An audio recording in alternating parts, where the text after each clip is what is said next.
Welcome to Bansal academy of law.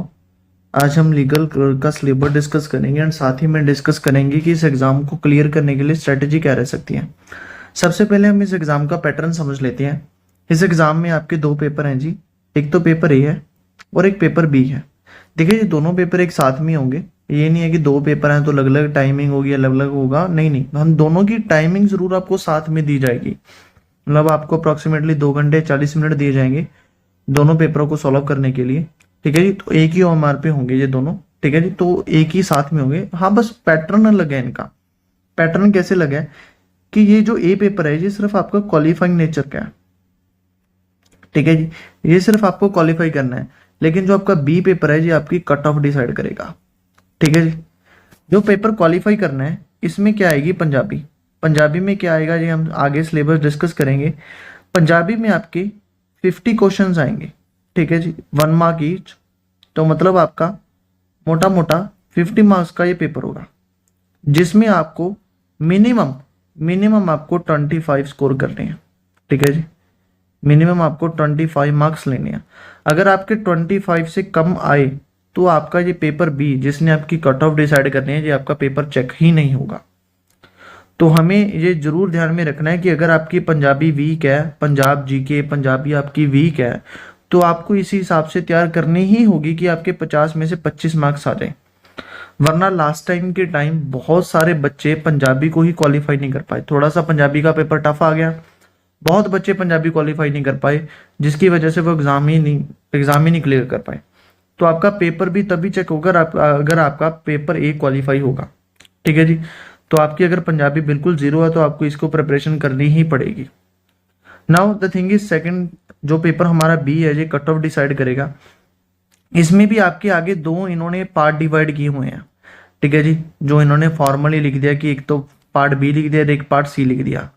ठीक है जी, इसमें क्या है, आपका एक तो 40 मार्क्स के जनरल सब्जेक्ट्स आएंगे। जनरल सब्जेक्ट्स कौन से वो हम सिलेबस में देखते हैं। और एक आपका 60 मार्क्स के लॉ के सब्जेक्ट्स आएंगे।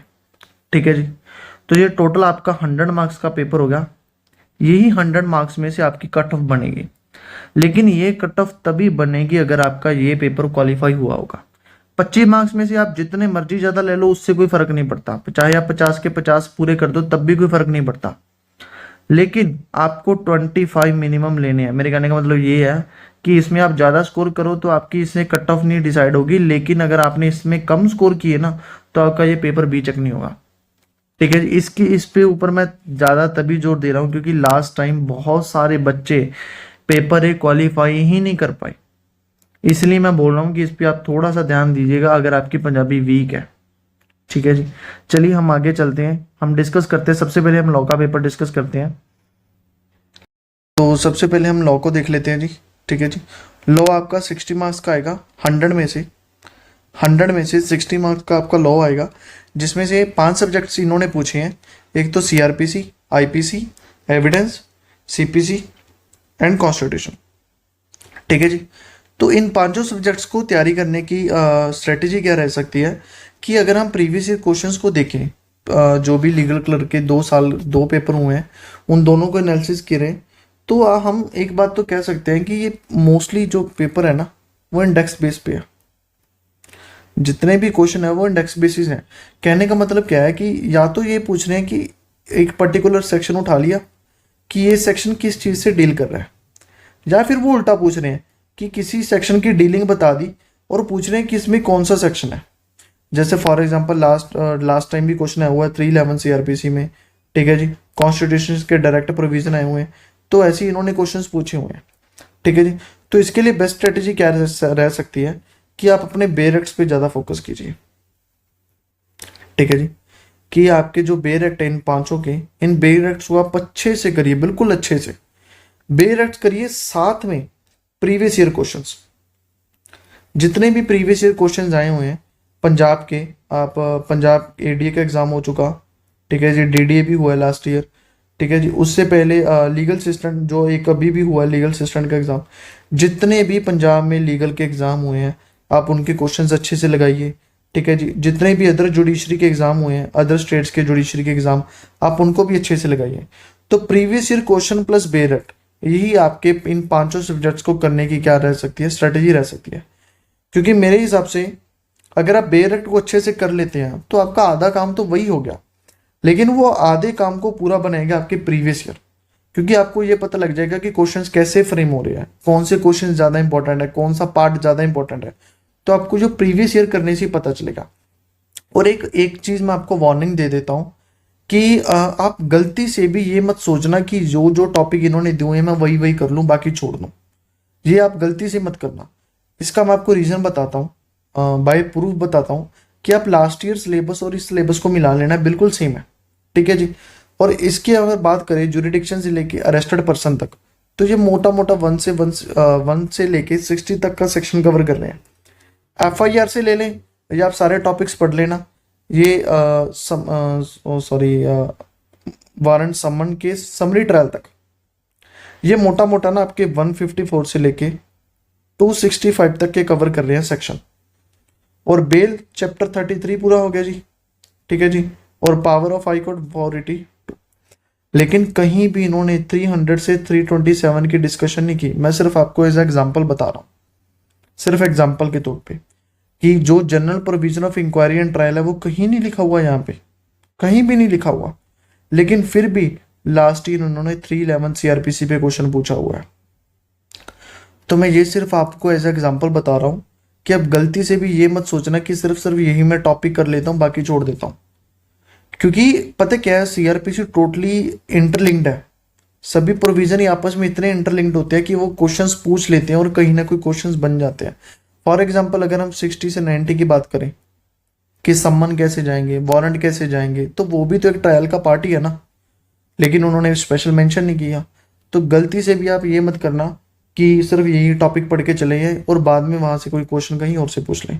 तो बेटर है कि 5 सब्जेक्ट है, आप इन पांचों को ही अच्छे से तैयार कीजिए, इनके बेरट्स कीजिए। हाँ, जो इन्होंने जहाँ पे दिए हैं इनको बहुत अच्छे से कर लेना, इनको एक्स्ट्रा एफर्ट्स दे देना, लेकिन जो प्रोविजन एक बार आप पांचों के पांचों लोग अच्छे से करके जाएं, उनके बेरट आपको थॉरली याद होने चाहिए और उनके प्रीवियस ईयर क्वेश्चंस आप अच्छे से लगाइए, ताकि आपको पता चल जाए कि क्वेश्चंस कैसे आ रहे हैं, उनको कैसे बनाना है। ठीक है जी। एंड आगे की बात करें हम लॉ के अलावा, जो आपका 40 मार्क्स का पेपर आएगा जनरल पेपर, वो कैसे डिवाइडेशन आएगी कि 10 मार्क्स की तो आपकी जीके है। ठीक है जी। जो नॉर्मल जीके है इन सारे में वो आएगी, जिसमें करंट अफेयर्स इंक्लूडेड है। करंट अफेयर्स आप 6 मंथ के कर सकते हैं, वो इनफ होते हैं। ठीक है जी। आप कहीं भी कोई वो आप अपने हिसाब से कर लेते हैं, या तो आप कहीं कोई मैगजीन ले सकते हैं या फिर कहीं यूट्यूब पे बहुत वीडियोस पड़ी होती है, आप उनमें से पढ़ सकते हैं, जैसे भी आपको कंफर्टेबल लगे। 6 मंथ में भी इनफ होते हैं। ठीक है जी। And Punjab history and culture, ये सिर्फ पंजाब जीके आ गई जी। पंजाब जीके में से क्वेश्चन 5 मार्क्स के, 10 मार्क्स के मैथ एंड रीजनिंग में से, 5 मार्क्स में पंजाबी ग्रामर के। ठीक है जी। पंजाबी ग्रामर आ गई। 5 marks English and 5 marks computer. ठीक है जी। Basics of computers. देखिए वैसे तो ये 40 मार्क्स का सिलेबस है ना, ये इनको बहुत बल्कि सिलेबस, आप इनको अच्छे से करने बैठेंगे तो बहुत बल्कि सिलेबस है। तो लेकिन हमारा फोकस तो मेनली लॉ पे रहना चाहिए, तो हम दोनों तो साथ में कर नहीं सकते। तो इसके लिए मेरे हिसाब से ना आप प्रीवियस ईयर क्वेश्चंस देखिए। ठीक है जी। पंजाब में जितने भी एग्जाम होते हैं, जितने भी अदर एग्जाम्स होते हैं जनरल स्ट्रीम के, उन सब में से यही सिलेबस सेम होता है। लास्ट ईयर जितने भी कलर के एग्जाम हुए सेम सिलेबस है। तो आप कुछ एफर्ट्स कीजिए कि आप जो भी प्रीवियस ईयर क्वेश्चंस आए हुए हैं पंजाब में उसी को दोबारा कर लीजिए, एक बार रिवीजन कर लीजिए, आपको अंदाजा हो जाएगा कि पंजाब में क्वेश्चंस कैसे पूछ रही है। जैसे आप कंप्यूटर हो गया, ठीक है जी, इंग्लिश हो गई, पंजाबी तो आप करेंगे तैयार क्योंकि क्वालिफाइंग ए के लिए, तो इनसे आपको अंदाजा हो जाएगा कि पेपर की कैसे तैयारी करनी है और कैसे क्वेश्चंस पूछ रहे हैं। तो आप उसी हिसाब से आप इसको कंसाइज कर सकते हैं, क्योंकि जो बेसिक फोकस है हमारा लॉ पे रहना चाहिए। ठीक है जी। मेरे हिसाब से जो बेसिक फोकस है, क्योंकि वो 60% सिलेबस कवर कर रहा है, उस पर ही रहना चाहिए। ठीक है जी। एंड हम बात करें हमारे क्वालिफाइंग पेपर की। ठीक है जी। जो पेपर ए है हमारा, तो पेपर ए में देखिए ये हमारे पास टॉपिक्स दिए हुए हैं इन्होंने, जिसमें जीएस भी है, मतलब पंजाबी, पंजाब की जीके भी है, एंड पंजाब की ग्रामर भी है, व्याकरण भी है इसमें हमारी। ठीक है जी। तो इसमें हमारी क्या है, व्याकरण भी है। तो देखिए इसमें ना आप ये कर सकते हैं कि एक ना 9th 10th क्लास की एक दुग्गल की बुक आती है सीबीएसई बोर्ड की। ठीक है जी। दुग्गल की बुक आती है एक सीबीएसई बोर्ड की, उसमें से ना आप ये टॉपिक कवर कर सकते हैं। विरोधी समानार्थक, मुहावरे, अखान, ठीक है जी, शब्द के भेद, अगेतर पिछेतर, वचन बदलो, विश्राम चिन्ह, ठीक है जी, शुद्ध शुद्ध। तो आप ये टॉपिक तो वहां से कवर कर सकते हैं। इससे क्या होगा कि अगर आप 50 मार्क्स का पेपर उठाएंगे ना, 50 मार्क्स में से 10 मिनिमम 15 में से 20 क्वेश्चन तो इन्हीं में से आ रहे हैं, मिनिमम आ रहे हैं इतने तो आपको 25 स्कोर करना है। अगर आप इन टॉपिक्स, ये विरोधी शब्द 4-4 पेजेस के होते हैं, मुहावरे थोड़े से हैं ज़्यादा लेकिन वो हो जाते हैं, ठीक है जी, गेतर विजेतर 3-4 पेजेस के होंगे। अगर आप इनको ही अच्छे से तैयार कर लें तो आपको 50 में से 25 स्कोर करना है। एक तो आपको यहाँ से हेल्प मिल गई, एंड सेकंड थिंग, जो यहाँ पे ग्रामर आएगी आपकी यहाँ पे भी तैयार होगी, ठीक है जी। तो आपको डबल बेनिफिट मिलेगा, इसको आप अच्छे से कीजिए, क्योंकि मैं आपको पहले ही वार्निंग दे रहा हूँ कि लास्ट ईयर भी ऐसा हुआ था कि काफ़ी काफ़ी बच्चों का exam paper A he qualify नहीं हुआ। पेपर ए काफ़ी ही बच्चों का क्वालिफाई नहीं हुआ, जिससे पोस्टें भी फिल नहीं हुई पूरी, ठीक है जी। तो आप इस पेपर को बिल्कुल भी इग्नोर नहीं कर सकते, क्योंकि 25 में से आपका 1 मार्क भी कम हुआ तो आपका पेपर भी नहीं चेक होगा। तो आप इसको भी अच्छे से तैयार कीजिए। इसके लिए आप एक और कर सकते हैं कि प्रीवियस ईयर क्वेश्चंस। आप कहेंगे कि सर प्रीवियस ईयर क्वेश्चंस, हाँ जी, previous year questions. In previous year question जो भी पंजाब में ना पंजाबी क्वालिफाइंग मार्क्स में पूछे जा रहे हैं, जितने भी ग्रुप सी की पोस्टें आई हैं पंजाब में, उनमें सब में क्वालिफाइंग मार्क्स पूछा गया है, पंजाबी क्वालिफाइंग एग्जाम हुआ है, उन सभी को उठाइए, उन सभी क्वेश्चंस को पढ़िए। कहीं ना कहीं क्वेश्चंस रिपीट होंगे, क्योंकि पंजाब जी की एक जगह आके लिमिटेड हो जाती है, तो आप वही क्वेश्चंस बार बार रिपीट हो रहे हैं, बार बार रिपीट हो रहे हैं, तो आपको मन में रट जाएंगे। प्रीवियस ईयर क्वेश्चंस अच्छे से कीजिए, आपका अच्छे से तैयार हो जाएगा। तो आपकी मोटा मोटा अगर मैं समराइज करूं सारी अपनी बातों को, तो समराइजेशन ये है कि आप ए पार्ट के लिए प्रीवियस ईयर क्वेश्चन ज़्यादा से ज़्यादा लगाइए। एंड अगर दुग्गल की बुक मिलती है 9th एंड 10th की, तो उसमें से आप अपने व्याकरण के थोड़े से टॉपिक अच्छे से तैयार कर लीजिए। पेपर बी की बात करूं, उसमें तो एक लॉ है 60 मार्क्स का, जिसपे आपको बेयर एक्ट पे फोकस करना है। बेयर एक्ट होने के बाद आपको प्रीवियस ईयर क्वेश्चन साथ साथ में करते रहना है, टॉपिक वाइज कर लो, ठीक है जी, या ओवरऑल कर लो, जैसे भी आपको ठीक लगे। एंड 40 मार्क्स का जो आपका जनरल प्रोविजन है, उसमें से मैं प्रेफर करूंगा कि आप प्रीवियस ईयर क्वेश्चन ही देखें, मेरे हिसाब से तो यही बेटर रहेगा, ठीक है जी। एंड तीसरी बात, अगर आपकी सभी की तैयारी अच्छे से हो जाए तो कहीं ना कहीं अगर मिल जाए तो टेस्ट सीरीज जरूर ज्वाइन कर लेना जी। मैं कोशिश करूंगा कि हमारी इसी एकेडमी पे ही हम टेस्ट सीरीज लॉन्च कर दें, ठीक है जी, कोशिश करूंगा, इसके लिए मैं प्रॉमिस नहीं कर सकता हूँ। तो जब भी हमें मिले तो हम टेस्ट सीरीज अगर हो सके तो ज़रूर देंगे आपको, ठीक है जी। तो यही आपकी स्ट्रैटेजी है कि आप इसको अच्छे से कीजिए। 60 मार्क्स का बेयर एक्ट और प्रीवियस ईयर क्वेश्चंस भी, एंड 40 मार्क्स का जनरल का। मोस्ट इंपॉर्टेंट थिंग टाइपिंग, आप उसको तो बिल्कुल भी मत भूलना। टाइपिंग आपकी ये नहीं है कि आपका पेपर क्लियर हो गया 1-2 मंथ में आपकी टाइपिंग की तैयारी हो जाएगी, बिल्कुल भी नहीं होगी। जिन्होंने कभी भी पंजाबी की टाइपिंग नहीं की है ना, उनको मिनिमम 2 से 3 मंथ चाहिए मिनिमम। तो आप टाइपिंग आज से स्टार्ट कर दीजिए, डेली डेली 1-1, 2-2 घंटे देना टाइपिंग से स्टार्ट कर दीजिए, क्योंकि ये आप भूल जाइए कि आप पहले पेपर क्वालिफाइंग करेंगे फिर आपको टाइपिंग के लिए बुलाया जाएगा, 15-20 दिन में टाइपिंग हो जाएगी, वो बिल्कुल भी नहीं होगी। 30 की स्पीड पंजाबी में करना बहुत मुश्किल हो जाता है, इंग्लिश में तो इजिली है, जिनकी इंग्लिश में भी नहीं है तो उनको तो बहुत मुश्किल होने वाली है। तो आप पंजाबी और इंग्लिश की टाइपिंग आज से ही स्टार्ट कीजिए, पहले इंग्लिश को अच्छे से कीजिए, इंग्लिश में अगर आपकी स्पीड बनने लग जाए तो फिर पंजाबी पे जाइए, ठीक है जी। चलिए, थैंक यू जी।